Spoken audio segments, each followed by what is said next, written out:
Hello and welcome to study IQ IAS। My name is Amrit Upadhyay और आप देख रहे हैं daily news report for UPSC. Let's start this bulletin with the headlines.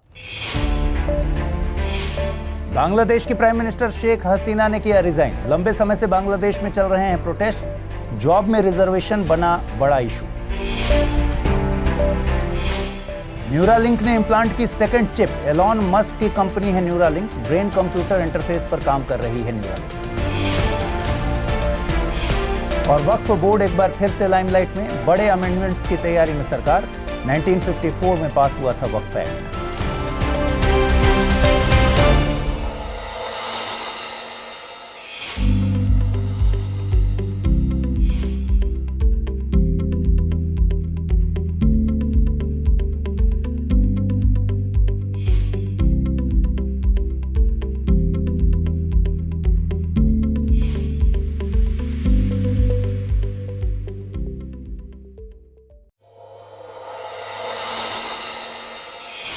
आइए शुरू करें। बांग्लादेश में काफी लंबे समय से वायलेंट प्रोटेस्ट जारी हैं। ऐसे सिचुएशन में न्यूज आ रही है कि बांग्लादेश की प्राइम मिनिस्टर शेख हसीना ने रिजाइन कर दिया है और उन्हें प्राइम मिनिस्टर रेसिडेंस छोड़कर किसी सेफ प्लेस पर जाना पड़ा है। अगर रिपोर्ट्स पर विश्वास करें तो ये सेफ प्लेस इंडिया है। ये भी इंफॉर्मेशन मीडिया में है कि रिजाइन करने से पहले वो एक वीडियो मैसेज रिकॉर्ड करना चाहती थी, बट प्राइम मिनिस्टर्स रेसिडेंस की तरफ बढ़ रहे क्राउड के चलते शी हैड टू लीव इन अ हरी। देखिए, बांग्लादेश में ये प्रोटेस्ट काफ़ी समय से चल रहे हैं। जॉब्स में कोटा सिस्टम इन प्रोटेस्ट्स की वजह है। एक्चुअली गवर्नमेंट जॉब्स में 30% रिजर्वेशन उन लोगों के क्लोज्ड रिलेटिव्स के लिए हैं जिन्होंने 1971 के इंडिपेंडेंस वॉर में हिस्सा लिया था। रिजर्वेशन दूसरे बेसिस पर भी हैं, बट सबसे ज़्यादा अपोजिशन इसी कैटेगरी को लेकर है। प्रोटेस्टर्स का मानना है कि ये शेख हसीना की आवामी लीग पार्टी के प्रति जो लॉयल इंडिविजुअल्स हैं उन्हीं के फेवर में है। इस पार्टी ने बांग्लादेश लिबरेशन वॉर को लीड किया था। स्टूडेंट्स अगेंस्ट डिस्क्रिमिनेशन ग्रुप इस प्रोटेस्ट के फ्रंट पर है। बांग्लादेश की गवर्नमेंट ने इस प्रोटेस्ट को कई तरह से रोकने की कोशिश की, जिसमें इंटरनेट शटडाउन और गवर्नमेंट द्वारा लिए गए वायलेंट मेजर्स भी शामिल हैं। इन सब के चलते ये मैटर सिर्फ रिजर्वेशन कोटा रिफॉर्म तक नहीं रुका, बट प्रोटेस्टर्स ने लॉन्ग मार्च टू ढाका के नाम से प्रोटेस्ट स्टार्ट किया एंड शेख हसीना के रेजिग्नेशन की डिमांड इंटेंसिफाई होने लगी। देखिए, 1971 में उस समय इंडिया के प्राइम मिनिस्टर थी इंदिरा गांधी। पाकिस्तान में डेमोक्रेसी के रिस्टोरेशन को लेकर एक मूवमेंट था। इसके बाद हुए इलेक्शंस में शेख मुजीबुर रहमान को ईस्ट पाकिस्तान में मेजॉरिटी मिली, बट उन्हें पाकिस्तान का प्राइम मिनिस्टर बनने से रोकने के लिए ब्रूटल वायलेंस का इस्तेमाल किया गया। इन सर्कमस्टांसेस के बीच दिसंबर 1971 में पाकिस्तान ने इंडिया पर अटैक किया और उसके रिस्पॉन्स में इंडिया ने भी अटैक किया। 16 दिसंबर 1971 को ईस्ट पाकिस्तान में पाकिस्तानी आर्मी के commander lieutenant general Amir Abdullah Khan Niazi ने इंडियन आर्मी के लेफ्टिनेंट जनरल जगजीत सिंह अरोरा के सामने सरेंडर डॉक्यूमेंट्स पर साइन कर अपने डिफीट को एक्सेप्ट कर लिया। इसी के साथ पाकिस्तान के 93,000 सोल्जर्स ने अपने हथियार डाल दिए। शेख मुजीबुर रहमान पाकिस्तान से लंदन के रास्ते दिल्ली आए। He met prime minister Indira Gandhi और उन्होंने आर्मी कैंटोनमेंट ग्राउंड में पब्लिक मीटिंग के दौरान इंडिया के लोगों को थैंक्स कहा for helping Bangladesh in its freedom struggle. इस तरह बांग्लादेश फॉर्मली वर्ल्ड मैप पर एक नई कंट्री के तौर पर इमर्ज हुआ। बांग्लादेश अपने बॉर्डर्स इंडिया एंड म्यांमार के साथ शेयर करता है। इसका southern part bay of Bengal को टच करता है। शेख हसीना शेख मुजीबुर रहमान की ही डॉटर हैं और आवामी लीग पार्टी के साथ बांग्लादेश में पावर में है। उनके रेजिग्नेशन के बाद साउथ एशिया के पॉलिटिक्स में कई इक्वेशंस चेंज हो सकती हैं। एक्चुअली बांग्लादेश में दूसरी सबसे बड़ी पार्टी है बांग्लादेश नेशनलिस्ट पार्टी BNP, जिसकी चीफ हैं Khaleda Zia. She is believed to be inclined towards China. Waqf board एक बार फिर से न्यूज में है। इसे लेकर एक बार फिर रकस क्रिएट किया जा रहा है। एक्चुअली सेंट्रल गवर्नमेंट वक्फ एक्ट को अमेंड करने की तैयारी कर रही है। ऐसा माना जा रहा है कि इसे लेकर एक बिल पार्लियामेंट के करंट सेशन में ही इंट्रोड्यूस किया जा सकता है। बिल में वक्फ एक्ट में अराउंड 40 अमेंडमेंट्स को प्रपोज किया जा सकता है, जिसे कैबिनेट मीटिंग में ऑलरेडी अप्रूव किया जा चुका है। पार्लियामेंट से अमेंडमेंट बिल पास होने के बाद वक्फ बोर्ड को मिली इमेंस पावर को कर्ब किया जाएगा। फिर वक्फ बोर्ड बिना वेरिफिकेशन के किसी भी प्रॉपर्टी पर राइट क्लेम नहीं कर पाएगा। Now let's try to understand some basic information about the Waqf board. देखिए, वक्फ एक अरेबिक वर्ड है जिसका मीनिंग होता है गॉड के नाम पर किसी ऑब्जेक्ट को ऑफर करना या फिर चैरिटी के लिए दिया जाने वाला पैसा। दोनों मूवेबल एंड इमूवेबल प्रॉपर्टीज इसके परव्यू में आती हैं। Any Muslim person can donate money, land, house और any other valuable thing to Waqf. Waqf bodies local से लेकर नेशनल लेवल तक होती हैं जो इन प्रॉपर्टीज को मेंटेन एंड मैनेज करती हैं। इस बॉडी को लीगल स्टेटस देने के लिए 1954 में सेंट्रल गवर्नमेंट ने वक्फ एक्ट 1954 पास किया था। इसका पर्पस वक्फ से रिलेटेड वर्क को सिंप्लीफाई करना था और इसके लिए नेसेसरी प्रोविजंस बनाने थे। इस एक्ट में वक्फ प्रॉपर्टी पर क्लेम से लेकर इसके मेंटेनेंस तक सबके प्रोविजंस हैं। एक्ट में दिए गए प्रोविजंस के तहत 1964 में under the ministry of minority affairs the central Waqf council was formed. इस काउंसिल का काम वक्फ बोर्ड्स की फंक्शनिंग के मैटर्स में सेंट्रल गवर्नमेंट को एडवाइस करना है। फर्दर 1995 में वक्फ एक्ट को एबॉलिश किया गया और इसे एक नए तरीके से पास किया गया। इसके तहत हर स्टेट एंड यूनियन टेरिटरी में वक्फ बोर्ड फॉर्म करने की परमिशन दी गई। देन 2013 में इसे फिर से अमेंड किया गया। If we talk about the properties which are under the purview of Waqf board, then land के मामले में Waqf board railways and ministry of defence के बाद थर्ड पोजीशन पर आता है। एक डेटा के अकॉर्डिंग वक्फ बोर्ड के पास 8 लाख एकड़ से ज्यादा लैंड है। इन जमीनों पर मोस्टली मॉस्क्स, मदरसाज एंड ग्रेवयार्ड्स हैं। दिसंबर 2022 तक वक्फ बोर्ड के पास 8 लाख से ज्यादा प्रॉपर्टीज थीं। इसकी प्रॉपर्टीज को लेकर करंटली जो डिस्प्यूट है वो नया नहीं है। During the British rule Waqf property पर पोजेशन को लेकर डिस्प्यूट इतना बढ़ गया था कि लंदन की प्रिवी काउंसिल तक ये मामला चला गया था। इसके बाद ब्रिटेन में 4 जजेस की एक बेंच कॉन्स्टिट्यूट की गई एंड वक्फ को इलीगल डिक्लेयर किया गया। हाउएवर उस समय के ब्रिटिश इंडियन गवर्नमेंट ने इस डिसीजन को एक्सेप्ट नहीं किया था। अभी जिन चेंजेस की बात हो रही है वो जस्टिस सच्चर कमीशन एंड के रहमान खान की अध्यक्षता वाली ज्वाइंट कमेटी ऑफ पार्लियामेंट की रिकमेंडेशंस पर बेस्ड हैं। As per the current law, central government and state governments Waqf properties में इंटरफेयर नहीं कर सकती हैं। अमेंडमेंट के बाद वक्फ बोर्ड को अपनी प्रॉपर्टी डिस्ट्रिक्ट मजिस्ट्रेट के ऑफिस में रजिस्टर करानी होगी सो दैट प्रॉपर्टी को इवेल्युएट किया जा सके एंड रेवेन्यू को भी चेक किया जा सके। न्यू बिल में प्रोविजंस भी होंगे कि सिर्फ मुस्लिम्स ही वक्फ प्रॉपर्टीज बना सकते हैं। ऑल्सो बोर्ड का स्ट्रक्चर भी चेंज किया जाएगा एंड उसमें विमेन का शेयर डिसाइड किया जाएगा। There will be 2 women in every state board and 2 in central council. अभी तक women Waqf board and council में मेंबर्स नहीं थी। इसके अलावा जिन प्लेसेस पर वक्फ बोर्ड नहीं है वहां कोई ट्रिब्यूनल में जा सकता है, which was not there till now. Waqf board के डिसीजंस के अगेंस्ट अब हाई कोर्ट में अपील की जा सकती है। यह प्रोविजन भी अभी तक नहीं था। एलॉन मस्क दुनिया भर में अपने एक्सपेरिमेंट्स के लिए फेमस हैं। स्पेस से लेकर हेल्थ सेक्टर तक उनके इनोवेशंस फेमस हैं। इमेजिन कीजिए कि आप अपने माइंड में सिर्फ सोचने भर से स्मार्ट कार को ड्राइव कर पा रहे हैं। आप बिना अपने हैंड्स को यूज किए वीडियो गेम्स खेल पा रहे हैं just by thinking with your mind. Elon Musk का एक प्रोजेक्ट इन इमेजिनरी थिंग्स को रियलिटी बनाने के लिए काम कर रहा है। जनवरी 2023 में न्यूज आई थी कि एलॉन मस्क की कंपनी न्यूरालिंक ने पेशेंट के ब्रेन में एक चिप इम्प्लांट की थी। पेशेंट का नाम नोलैंड अरबाग था। नोलैंड अरबाग एक स्पाइनल कोड इंजरी को सफर कर रहे हैं। नेक के नीचे का पूरा पार्ट पैरालाइज्ड है। यह न्यूरालिंक का first human brain chip implant था।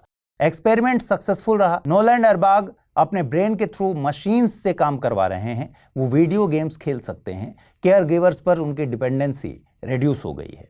अब न्यूज आई है कि न्यूरालिंक ने second human brain chip implant किया है। ये इम्प्लांट भी एक पैरालाइज्ड पेशेंट पर ही हुआ है। इसके जरिए a person suffering from paralysis सिर्फ अपने माइंड में सोचने भर से मोबाइल फोन्स एंड कंप्यूटर्स जैसे डिवाइसेस को ऑपरेट कर सकता है। चिप की हेल्प से कंप्यूटर्स या मोबाइल फोन्स तक न्यूरल सिग्नल्स ट्रांसमिट किए जाते हैं। एक क्वाइन साइज्ड चिप को रोबोटिक सर्जन के द्वारा ब्रेन में इम्प्लांट किया जाता है। इस चिप में रिचार्जेबल बैटरी होती है जिसे वायरलेसली चार्ज किया जाता है। एलॉन मस्क के अकॉर्डिंग 2024 में उनकी कंपनी 8 और इम्प्लांट्स करेगी। यू शुड नो कि 2016 में मस्क ने कुछ साइंटिस्ट्स एंड इंजीनियर्स के साथ मिलकर न्यूरालिंक को फॉर्म किया था। इसका पर्पस कंप्यूटर एंड ब्रेन के बीच डायरेक्ट कम्युनिकेशन प्रोवाइड कराना है। इस हाईली एम्बिशियस प्रोजेक्ट का पर्पस ह्यूमन कैपेबिलिटीज को सुपरचार्ज करना है, साथ ही पार्किंसंस डिजीज जैसे न्यूरोलॉजिकल डिजीजेस को ट्रीट करना है। सिंपल वर्ड्स में कहा जाए तो डिसेबल्ड पीपल जो वॉक नहीं कर सकते या बात नहीं कर सकते या फिर देख नहीं सकते, उन लोगों को कुछ एक्सटेंट तक एक बेटर लाइफ प्रोवाइड कराना इसका एम है। हाउएवर एलॉन मस्क की कंपनी क्रिटिसिज्म भी फेस कर रही है। एक्चुअली कंपनी ने लैब में एनिमल्स पर चिप इम्प्लांट करने के टेस्ट्स कंडक्ट किए थे जिसके लिए कंपनी को हेवली क्रिटिसाइज किया गया। एलिगेशन ये है कि कंपनी ने टेस्ट के दौरान 1500 एनिमल्स को किल किया, जिसमें रैट्स, मंकीज, पिग्स एटसेट्रा शामिल हैं। इसके चलते कंपनी को यूएसए में इन्वेस्टिगेशन भी फेस करनी पड़ी। लेकिन कंपनी ने इन एलिगेशंस को डिनाई किया है। बट यू शुड नो कि सिर्फ एलॉन मस्क की ही कंपनी ब्रेन मशीन या फिर ब्रेन कंप्यूटर इंटरफेस नेटवर्क की फील्ड में आगे नहीं बढ़ रही है। ब्लैकरॉक एंड पैराड्रोमिक्स जैसी कंपनीज भी हैं जो इसी डायरेक्शन में काम कर रही हैं। इंडिया एंड यूएसए ने स्पेस ज्वाइंट मिशन की अनाउंसमेंट कर दी है। इसके तहत इंडिया के human space flight mission Gaganyaan के लिए सेलेक्ट किए गए 2 एस्ट्रोनॉट्स यूएसए जाएंगे। यूएसए में ट्रेनिंग के बाद इन्हें आईएसएस यानी इंटरनेशनल स्पेस स्टेशन में एक मिशन के लिए भेजा जाएगा। इसके लिए शुभांशु शुक्ला को इंडिया से सेलेक्ट किया गया है, वहीं प्रशांत नायर को उनके बैकअप के तौर पर सेलेक्ट किया गया है। शुभांशु शुक्ला एंड प्रशांत नायर को इंडिया के human space flight mission Gaganyaan के लिए भी सेलेक्ट किया गया है। ये दोनों गगन यात्री हैं। ये जब यूएसए के एस्ट्रोनॉट्स के साथ आईएसएस जाएंगे तो एक्सपीरियंस लेकर आएंगे और ये एक्सपीरियंस गगनयान मिशन के लिए भी यूजफुल होगा। इंडिया एंड यूएसए ने इसकी अनाउंसमेंट जून 2023 में ही कर दी थी। This mission for ISS is being organised by Axiom Space. ये एक USA based private space company है। इस मिशन को X4 नाम दिया गया है। इस मिशन में इंडिया के 2 गगन यात्री के अलावा 2 और एस्ट्रोनॉट्स को इंक्लूड किया गया है। स्पेसएक्स इस मिशन के लिए लॉन्च व्हीकल प्रोवाइड करेगा। यू शुड नो कि गगनयान मिशन इसरो का एक इंपॉर्टेंट प्रोजेक्ट है। इसके तहत India is preparing to send a human space flight mission to space. अगर यह मिशन सक्सेसफुल रहा तो इंडिया स्पेस में ह्यूमंस को भेजने वाली 4th कंट्री बन जाएगा। इसके लिए इसरो की तरफ से कॉन्टिन्यूअस टेस्टिंग चल रही है। 4 गगन यात्री को सेलेक्ट करना इस मिशन की प्रिपरेशन का ही पार्ट है। देखिए, ह्यूमंस को स्पेस में भेजना कोई इजी टास्क नहीं है। वहां के अकॉर्डिंग ऐसे इक्विपमेंट्स प्रिपेयर करना जिससे ह्यूमन बॉडी कंफर्टेबली रह सके, इसके लिए हर इक्विपमेंट की ऑलमोस्ट एवरी डे लंबे समय तक टेस्टिंग की जाती है। Now it's time for the term of the day. Today's term of the day is autarky. Autarky एक ग्रीक टर्म है जिसका लिटरल मीनिंग है सेल्फ सफिशिएंट। इसका हिंदी वर्ड आत्मनिर्भर है। ऑटार्की वर्ड एक ऐसे नेशन के लिए इस्तेमाल होता है जो सेल्फ सफिशिएंट हो। ये नेशंस अपनी नीड्स के लिए दूसरी कंट्रीज पर डिपेंडेंट नहीं होते। अगर कोई नेशन कंप्लीट ऑटार्किक नेशन होगा तो वहां क्लोज्ड इकोनॉमी होगी। ऐसी इकोनॉमी में आउटसाइड कंट्रीज के साथ कोई ट्रेड नहीं होती। In modern times there is hardly any country जो कंप्लीटली ऑटार्की को फॉलो करती हो। Presently global supply chain and globalisation इस तरह काम करता है कि अगर किसी कंट्री पर सैंक्शंस इंपोज किए जाएं तो भी पूरी तरह ऑटार्की को इंप्लीमेंट नहीं किया जा सकता। प्रेजेंट वर्ल्ड एक ग्लोबलाइज्ड वर्ल्ड है जो एक दूसरे पर ज्यादा डिपेंडेंट है इन कॉन्ट्रास्ट टू ऑटार्की। आइए देखते हैं आज के रैपिड न्यूज में क्या है खास। यूनियन मिनिस्टर अमित शाह ने 3 नए क्रिमिनल लॉज के लिए ई साक्ष्य, न्याय सेतु, न्याय श्रुति एंड ई समन ऐप को लॉन्च किया। ई साक्ष्य के तहत क्राइम सीन की वीडियोग्राफी, फोटोग्राफी एंड टेस्टिमोनीज को ई साक्ष्य सर्वर पर सेव किया जाएगा जो इमीडिएटली कोर्ट में भी अवेलेबल होगी। ई समन के तहत कोर्ट से पुलिस स्टेशन तक एंड जिसे समन सेंड करना है उस पर्सन या इंस्टीट्यूशन तक इलेक्ट्रॉनिक तरीके से समन भेजा जा सकेगा। न्याय सेतु डैशबोर्ड पर police, medical, forensic, prosecution and prison को एक साथ इंटरलिंक किया जाएगा सो दैट इन्वेस्टिगेशन से रिलेटेड सारी इंफॉर्मेशन पुलिस को एक जगह मिल जाए। वहीं न्याय श्रुति की हेल्प से कोर्ट वीडियो कॉन्फ्रेंसिंग के जरिए विटनेसेस की हियरिंग कर पाएगा। इससे टाइम एंड मनी दोनों सेव होंगे और केस को भी जल्दी सेटल किया जा सकेगा। महिला सम्मान savings certificate scheme is in the news because central government इसे एक्सटेंड नहीं करना चाहती। इस स्कीम को बजट 2023 में अनाउंस किया गया था। ये स्कीम 2 इयर्स के टाइम पीरियड यानी मार्च 2025 तक अवेलेबल रहेगी। इसे मिनिस्ट्री ऑफ फाइनेंस के डिपार्टमेंट ऑफ इकोनॉमिक अफेयर्स द्वारा लॉन्च किया गया था। ये सभी एज ग्रुप्स की विमेन एंड गर्ल्स के लिए डेडिकेटेड एक रिस्क फ्री स्कीम है। इस स्कीम में विमेन या गर्ल्स के नाम पर 2 इयर्स के टाइम पीरियड के लिए मैक्सिमम 2 लाख रुपीज डिपॉजिट करने की फैसिलिटी दी गई है। इस स्कीम में minimum 1000 rupees and maximum 2 lakh rupees deposit करने का ऑप्शन है। इस स्कीम के तहत 7.5% का फिक्स्ड इंटरेस्ट ऑफर किया जाता है। इस स्कीम के मैच्योरिटी पीरियड या lock in period account open करने के डेट से लेकर 2 इयर्स तक का है। एयरफोर्स ने 200 एस्ट्रा मार्क 1 मिसाइल्स के प्रोडक्शन को अप्रूव कर दिया है। डिफेंस मिनिस्ट्री के according Astra mark 1 beyond visual range air to air missile है, जिसकी रेंज 100 किलोमीटर से ज्यादा है। ये टेक्निकली एंड इकोनॉमिकली दूसरी मिसाइल से ज्यादा सुपीरियर है। इस मिसाइल को defence research and development laboratory ने डिजाइन और डेवलप किया है। इंडियन एयरफोर्स जल्द ही एस्ट्रा मार्क 2 मिसाइल का भी ट्रायल करने वाली है। यह एस्ट्रा मार्क 1 का अपग्रेडेड वर्जन होगा।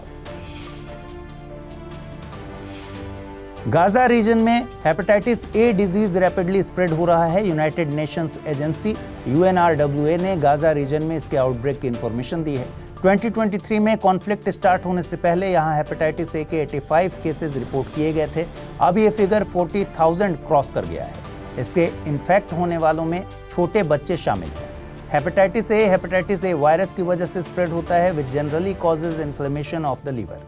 ये डिजीज अनसेफ वाटर और food, poor personal hygiene, unnatural and unsafe sex से क्लोजली लिंक्ड है।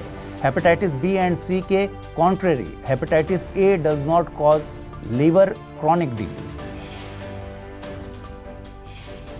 नेपाल के prime minister KP Sharma Oli ने इंडिया के साथ कनेक्टिविटी को एनहांस करने के लिए देश के वाटरवेज एंड रेलवेज को डेवलप करने की बात कही है।